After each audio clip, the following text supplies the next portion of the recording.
Symptoms. The incubation period of gonorrhea seems, on the whole, to be of shorter duration in children than in the adult. 3 to 4 days is the time given by Kohina Brock and Luxney, Welt Cockle. The child first complains of pain on walking or of a burning or, quote, itching on urination, and the mother notes a discharge. There is usually considerable edema of the labia majora, which are more or less stuck together with the copious purulent discharge which pours out from the vagina. Underlying the dried discharge, there are often erosions which bleed easily. The inflammatory condition may extend to the skin surrounding the vulva and may affect the inner aspects of the thigh. And there is often an accompanying inguinal adenitis. On gently separating the labia, pus is usually found oozing through the vaginal outlet.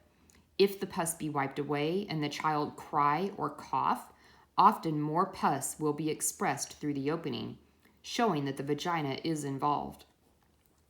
In cases due to violation, the accompanying trauma may be very considerable. The hymen may be ruptured or the whole perineal floor torn through. In one such case, observed by me, the traumatism was so extreme that the whole perineum was destroyed and the vulva black and gangrenous appearing. The child in this instance was in shock when first seen. In many cases of violation, there has not been any penetration, and the hymen may be quite intact.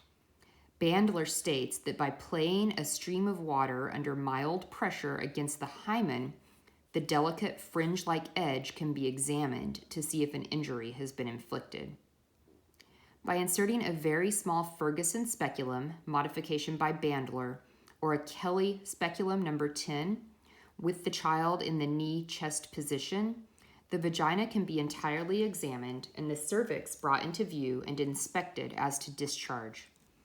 In the ordinary, uncomplicated cases of vulvovaginitis, there is, as a rule, only a slight, if any, elevation of temperature and but mild constitutional disturbance. Diagnosis. The finding of the gonococcus in the discharge establishes the diagnosis. In view of present uncertainties in regard to the bacteriology of vulvovaginitis, it would not seem sufficient to base a diagnosis on a smear showing a gram-negative diplococcus. Before pronouncing a final diagnosis, a culture should be made. This should be insisted upon in cases of possible medico-legal import.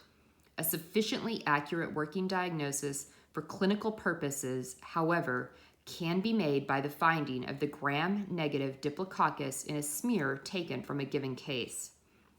Differential diagnosis must be made from non-infectious vulvovaginitis, which arises from a variety of causes, such as lack of personal cleanliness, soiled diapers, decomposed smegma, sweat, urine, the oxyuris, or pinworms from the rectum.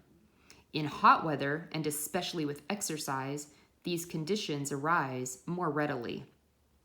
There is also the so-called catarrhal form of vulvovaginitis, which clinically resembles gonorrhea, but does not show the gonococcus.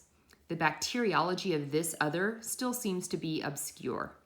This form, however, is infectious. Non-infectious vulvovaginitis may complicate some of the infectious diseases, e.g. measles and scarlet fever.